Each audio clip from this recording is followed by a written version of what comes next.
We are now going to enter this vast, complicated and very dynamic dimension, the Umayyad world, which only lasts for about 90 to 95 years before it becomes something completely different under the Abbasids. Okay?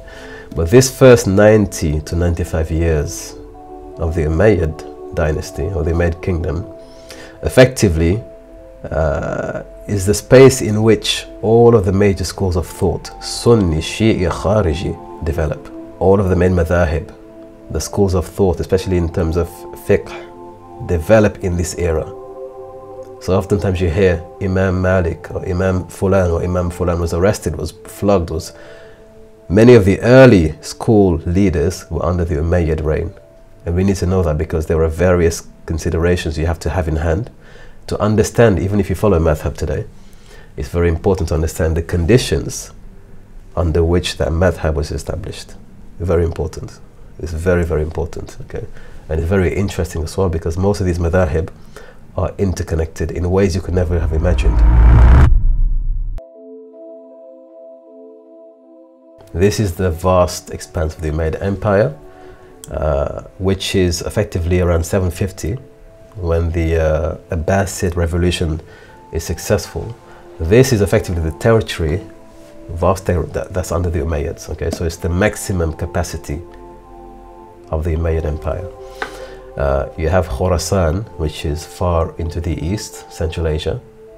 You have the Persian Empire, which was up until then under the Sassanid Empire. You have Damascus, which is close to the Byzantine Empire, which again was under the Byzantine emperors for a long time. Same with Egypt. You have Jerusalem, Kufa, Medina, Mecca, Basra, and North Africa, known as Al-Ifriqiya. Ifriqiya, traditionally or historically, Africa, was what the Muslims would say about the northern region only. And Bilad Sudan was anything below that. So Africa, the way we say Africa, there's a whole continent, but classically when the Muslim scholars would write Ifriqiya, they meant North Africa, okay? North Africa only, and anything below that would be known as Bilad Sudan, okay? And then Al-Andalus, which is the Iberian Peninsula up here. So it's a vast empire, and it spans across 1, 2, 3, 4, 3.5 if you count Asia and Arabia continents.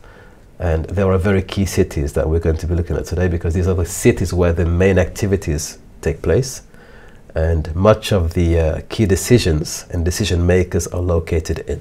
Okay, so I'm going to go quickly through each one of them. We begin in Medina, and the reason why we begin in Medina is because this is where the Khulafa al-Rashidun, the 3 of the 4, established their Khilafah. It's where it begins effectively. Abu Bakr, Umar, Uthman, radiallahu anhum. The Khilafah of the Rashidun begins in Medina.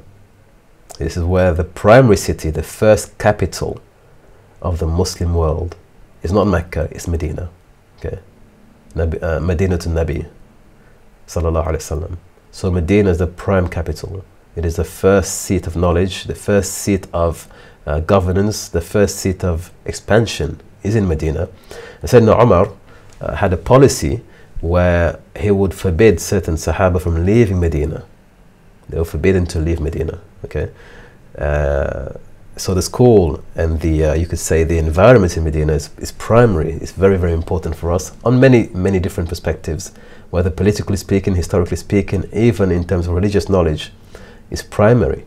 Imam Malik, who is the leading figure of the Madani school, his entire premise is that Medina is a unique place because this is where the Sahaba lived, this is where Muhammad sallallahu alaihi wasallam lived and died, and this is where certain knowledge cannot be attained.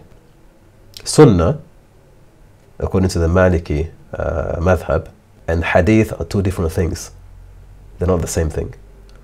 Sunnah is strongest and most authentic in Medina because this is where the people actually live. This is where it happened. This is where the descendants actually reside. You can experience the Sunnah in Medina in a way you cannot experience it anywhere else in the Muslim world. So Medina has a very unique position historically, but also in scholarly terms a very unique position. Okay, so the school of Malik, we'll get into it later, inshallah. So the first capital is Medina. But then following the assassination of Sayyidina Umar and Sayyidina Uthman, when Ali radiallahu anhu takes power, because there's a lot of commotion in Medina, people want revenge for Uthman, there are certain groups who want immediate retribution. Imam Ali, considering also the volatility of Medina and the risk of being the next person assassinated, he transfers the city. So the second city in Islam then becomes Kufa. So he moves into Iraq effectively, and strategically speaking is very well positioned. It's very well positioned. However, the move to Kufa did not prevent further calamity striking. We have the first fitna. The Battle of Siffin kicks off, and you have Muslims fighting each other, hundreds of thousands of Muslims fighting each other. Sahabi versus Sahabi. So it's a very difficult chapter to unpack. But Kufa is the next city, and it becomes a very central and key city for Islam, not only historically, politically, economically, but also again in terms of knowledge. Because Abdullah ibn Mas'ud, for example, is sent to Kufa. You have his students from Al-Alqamah, for example, Ibrahim al-Nakhai, and then Abu Hanifa, perhaps the most famous Kufan scholar. But Kufa has its realities. It has its unique realities. So the second city then is Kufa, and the Khawarij come out from there as well. Okay? The Khawarij come out from Kufa. So it's a very interesting city, and it has a lot of historic import for us. A lot of historic import. We have to understand this. When we say, let's go back to the time of the Salaf, it's a very simplistic statement, because the time of the Salaf in Medina and the time of the Salaf in Kufa is completely different things. Completely different things. So which part of the Salaf are we talking about then? The ones in Kufa, or the ones in Medina? Or the ones in Damascus? Or the ones in Mecca? Right? It has a different reality. Okay? So Kufa is the second very key city, and you find that much of the opposition to the Umayyads comes from Kufa. Much of the opposition, armed opposition, time after time, comes from Kufa. Then we have Damascus. So when Sayyidina Ali is assassinated, radiallahu anhu, his son Al-Hassan takes power, or is elected. He then abdicates in favor of Muawiyah, who comes from Damascus, radiallahu anhu. So when that exchange is made, Sayyidina Hassan and Hussein travel back to Medina, the first capital, and Muawiyah takes the Khilafah, goes back to Damascus, and this becomes the third capital. So the first capital is Medina, the first three Khulafa ruled from there. Sayyidina Ali moves to Kufa, he rules in Kufa. His son Al-Hassan rules for a short period of time. It's the second capital. The third capital, and the most important for us today, because this is the Umayyad kingdom, is then Damascus. This is the official seat of the Umayyad kingdom and Khilafah. Okay? All the key decisions happen in Damascus. Damascus is a unique city because it has a history that predates Islam in terms of the empires that ruled in Damascus. It goes back to biblical times. But also it's a city that the Arabs, Quraysh specifically, Banu Abd al-Shams, had a connection with before Islam. Before Islam. So they had a connection there before Islam. They had properties, they had connections before Islam. If you remember in the second or third unit, we looked at Umayyah ibn Abd al-Shams and how he ended up from Mecca having to go to Damascus. He was banished when he challenged Al-Hashim and lost.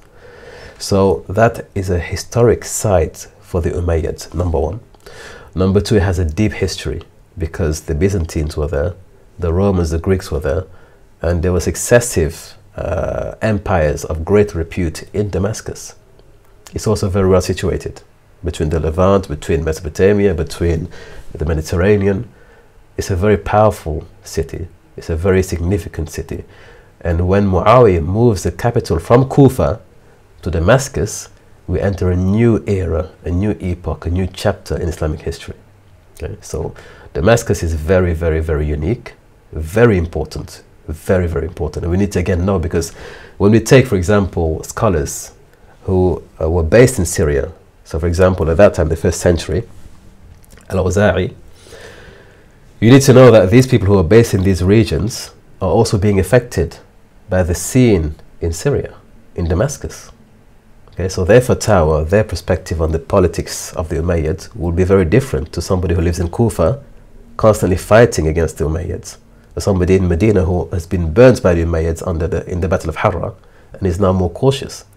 Right? When you look at the historians again, who come later on and write about the history of this epoch, you need to know who's coming from Kufa, who's coming from Damascus, who's coming from Medina, because their background and their impact, the impact of their background has an impact on how they write history. Okay, so it's all very interesting stuff. So the third capital is Damascus, and it's the most significant under the Umayyads. It's the most significant under the Umayyads. Then we have the fourth capital for about 9 years, which is Mecca, and this becomes the capital under the reign of Abdullah ibn Zubayr. Abdullah ibn Zubayr, when Al-Hussein is martyred in Karbala and Yazid dies suddenly, Abdullah ibn Zubayr establishes a khilafah in Mecca for about 9 years. From Mecca, his brother then helps him to reign and to govern Egypt. So they have Mecca and the Hijaz, but also Egypt comes under the Zubayrid dynasty, or the Zubayrid khilafah for 9 years. It is an important city.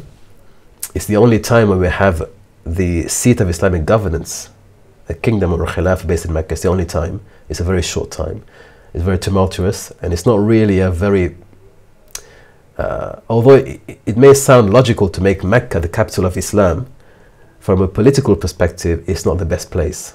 The environment, the mountains, and it's very difficult for Abdullah ibn Zubayr to do much really in Mecca, because first of all, there's a sanctity of Mecca, which is why Al-Hussein decided to leave Mecca. One of the reasons, if you look at the narrative, why he left Mecca, is that he didn't want to attract to Mecca bloodshed and a civil war. So he said, I don't want to bring to this holy sanctuary bloodshed. I need to leave. If I'm going to die, let me die somewhere else. So it's very difficult to rule from Mecca. And we find in the example of Abdullah ibn Zubayr, that is indeed a reality we have to accept. Okay, we'll get to that later on, inshallah, when we cover the righteous rebellions of Abdullah ibn Zubayr, ibn Ash'ath, and Al-Hussein, radiallahu anhum. So Mecca is the fourth capital. Then we have not a pseudo, but like a quasi capital under the reign of Abdul Malik ibn Marwan. He begins to build Jerusalem, especially the Dome of the Rock and the Masjid, because when in the first part of his rule, the Khilafah of Abdullah ibn Zubayr was based in Mecca, and because of the sanctity of Mecca and the centrality of Mecca, he had to find an alternative site which would help him strategically counter the impact. So he chose Jerusalem. He began to build Jerusalem, and that was his, effectively, it wasn't a capital, he wasn't based there, but it was like a second capital, unofficial capital. So Jerusalem becomes a strategic outpost.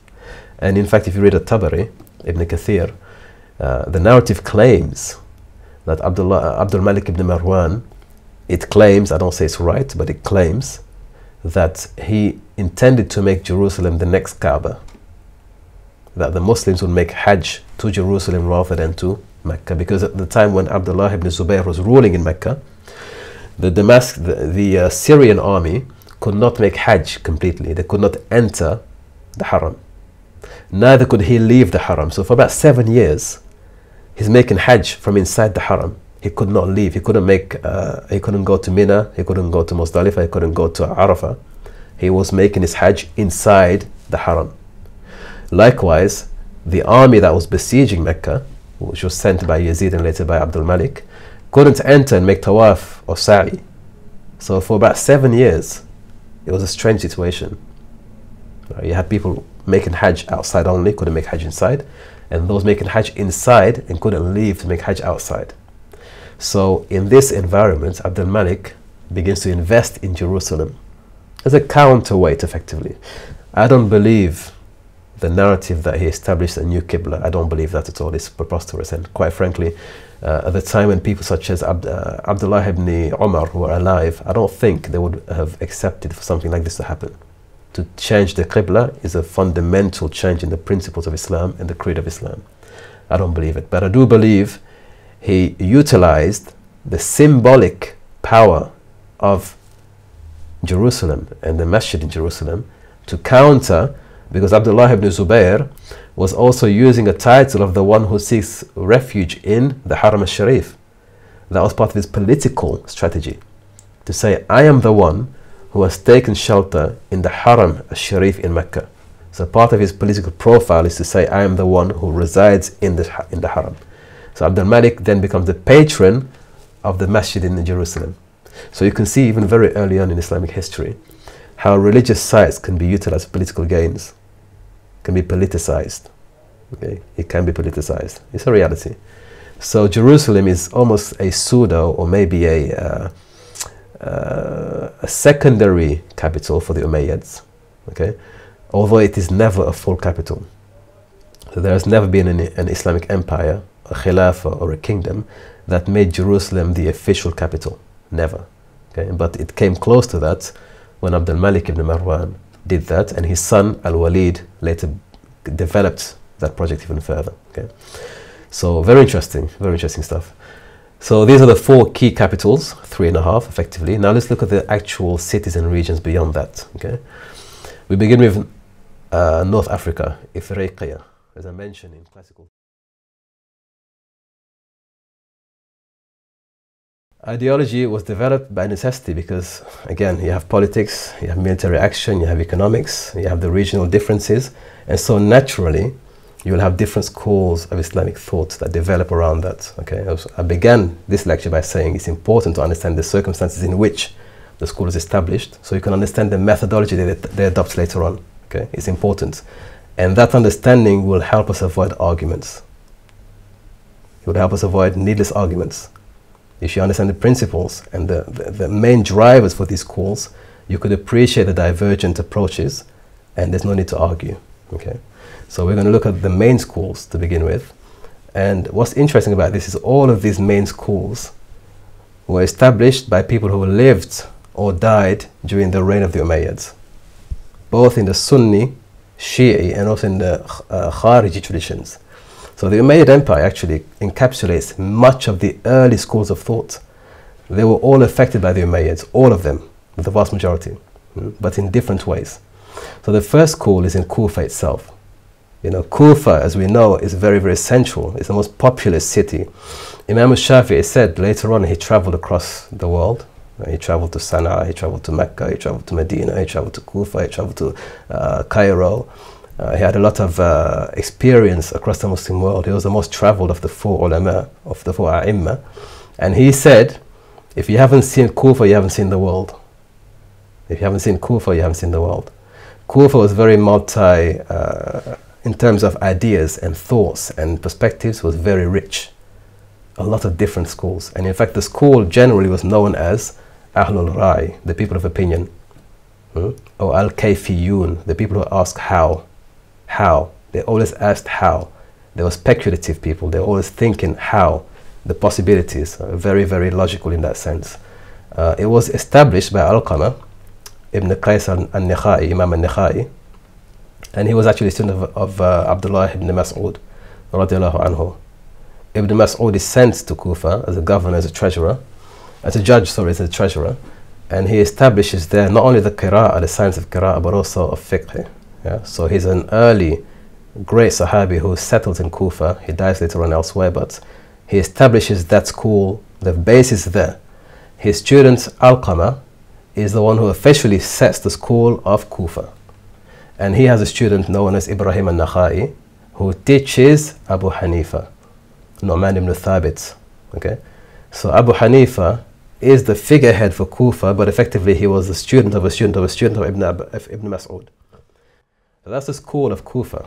And there are many other scholars that come after that, but these are the main people. You have, for example, Abu Yusuf and Muhammad al-Shaybani, as-Sahiban, the 2 students of Abu Hanifa, the major students of Abu Hanifa. So Kufa. And that is built and established, or the foundations, in the lifetime of the Umayyad Empire. So it's a product of the Umayyad world, and that's important to keep in mind. Okay? It's important to keep in mind. Then we have the Meccan school. And the Meccan school, effectively, the main principal scholar is Ata ibn Abi Rabah. Ata ibn Abi Rabah. He is the Mufti of Mecca, undisputed. And when he dies, he passes the mantle on to Abd al-Malik ibn Jarjis. So Ata is actually Nubian. He was a Nubian, born in Yemen. His mother and father somehow ended up in Yemen. He moves to Mecca. He becomes the main scholar of Mecca, and he establishes his school in Mecca. Okay. Abu Hanifa went and met him once and said, "I have never met anyone greater in knowledge than Ata ibn Abi Rabah in my entire life." Yeah. So he's a student. He's the you could say the faqih and the mufti of Mecca until Imam al-Shafi'i comes later. But he comes later. Imam al-Shafi'i comes later. Okay. So that's the school of Mecca. And you then have the school of Medina. The principle here is not that the hadith is the primary focus. After Quran is hadith. No. Imam Malik makes a distinction. There is hadith and there is sunnah. And where there is a sunnah that I can see and I can hear and I can experience in Medina from Ahlul Medina, and there's a hadith that is sahih, I will take the sunnah any day.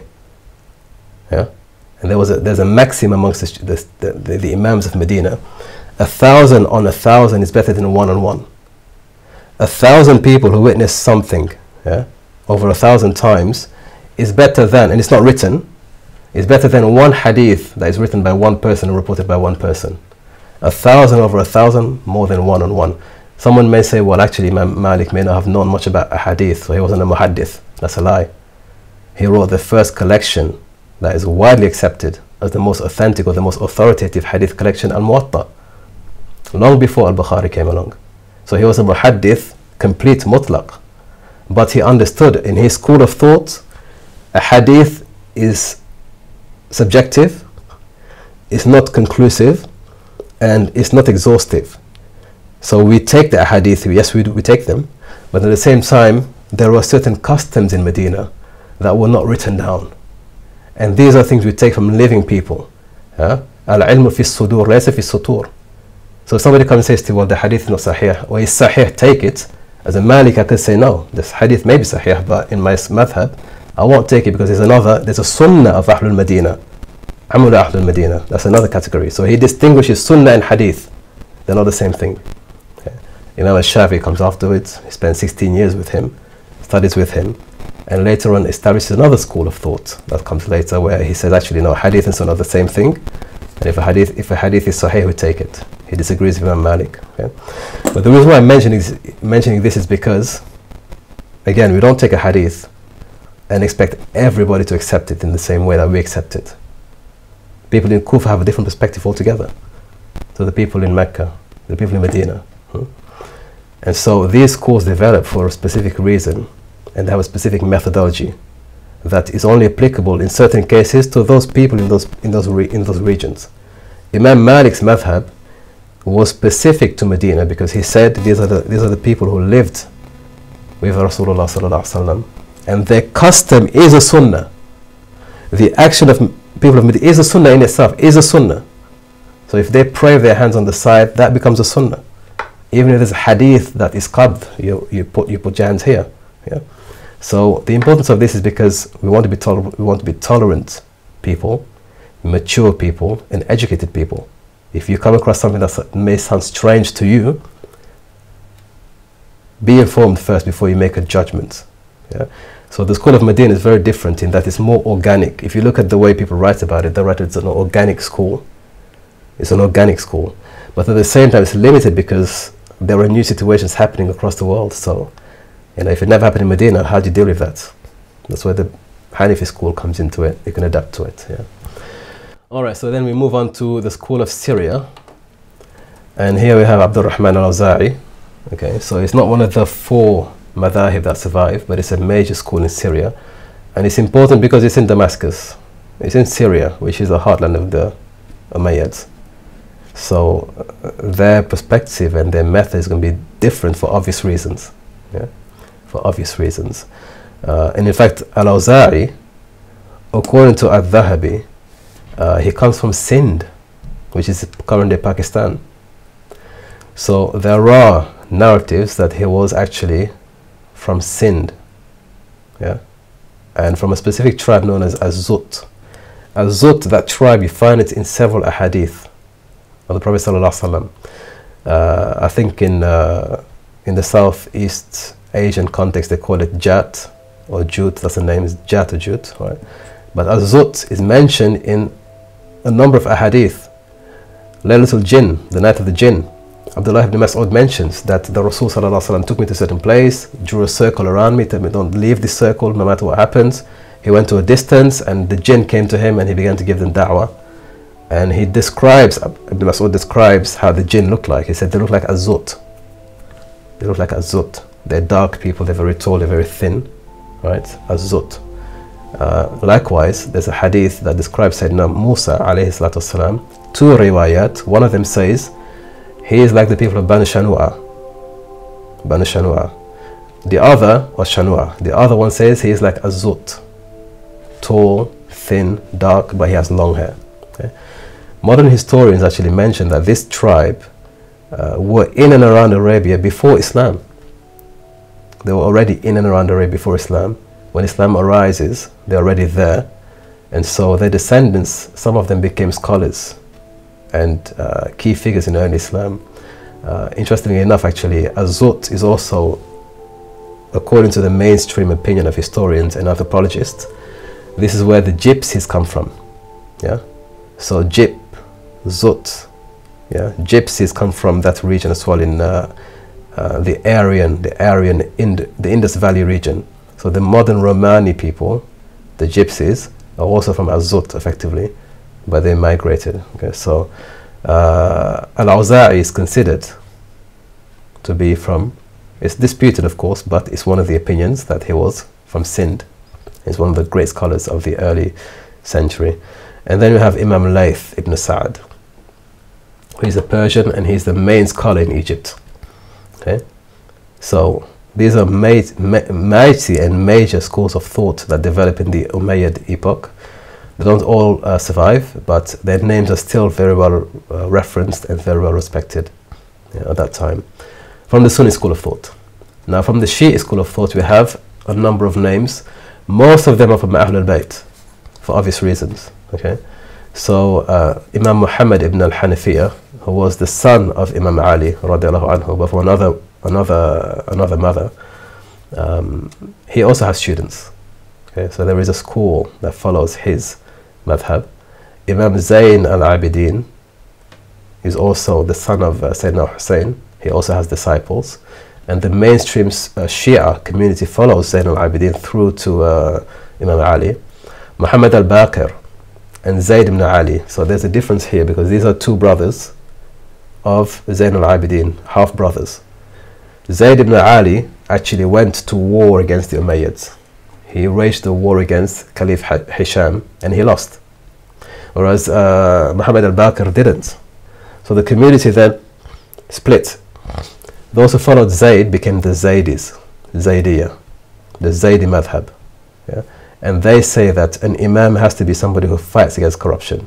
In order to be an imam, you have to have fought against the tyrants. Zayd did that, so he's the fifth imam. The other school, which is the majoritarian school in the Shia school, says no. Muhammad al-Baqir, who was the elder brother, even though he didn't fight the Umayyads, is the fifth imam. So there's a split there. The five, those who stop at Muhammad al-Baqir, and those who claim as Zayd ibn Ali. But Zaydiyah is the majority madhab if you go to places such as Yemen. And the Houthis are also following the Zaydi madhab. The Zaydi madhab doesn't differ very much from the Sunni madhab. In fact, I think the Al-Azhar consider it the fifth school of the existing schools of Sunni madhab. Zaydism is one of them. They don't believe in the infallibility of their imams. They don't curse the Sahaba the way the other Shia communities curse them. Theirs is more of a political difference. Yeah? And neither do they believe that it has to be a linear, patrilinear descendants. So long as somebody is from Ahlul Bayt and it has the qualities, he can rule. So they're different from the rest of the Shia community. And their madhab still exists. The Zaydiyah still exists today. Okay, you still find them today. And then you have Imam Ja'far al-Sadiq. Very, very, very influential, massive school. And the 12 Shia, the majority of Shia follow his madhab or his school. Ja'fariyah. Interestingly enough though, he taught in Medina, and amongst his students were Imam Malik and also Imam Abu Hanifa. They were both students of Ja'far al-Sadiq. Okay? Which is why if you look at the way the Shias pray with their hands to the side, okay, it's not different to the way the Malikis pray with their hands to the side, sadr. Okay? No difference. If you walk into a masjid and you find somebody praying this way, don't assume it's a Shia. That's an ignorant way of looking at things. He may be a Maliki. And this, according to Imam Malik in the school of Medina, is the Sunnah way of praying. That's how they used to pray at the time. It's not because the Khalifa imprisoned Imam Malik and his hands, this is not, it's a fairy tale. Yeah? There is solid evidence for it, why they pray this way. But again, it only demonstrates how vast the deen is and how limited our understanding is. Okay? So Imam 𝗃𝙑 as-Sadiq was very influential, and both Imam Abu Hanifa and Imam Malik were his students. Okay? And you can see here, the Malikis pray this way. Okay? So we just have to be a bit more tolerant and open. The more we learn, the more we become tolerant anyway to other ideas. And finally, the Kharijite school. Welcome to HistoryUn, the world's leading online learning platform specializing in Islamic history. To discover the HistoryUn mobile app and participate in regular live and interactive seminars and tune in directly from your handset from anywhere in the world. Enjoy instant access to a growing catalog of on-demand streaming content exclusive to the platform, accessible from a variety of devices including desktops, tablets, and cell phones. Connect instantly with our global community of history enthusiasts via our private community forum. To find out more about our online history programs and resources, visit our website today at www.historyun.com.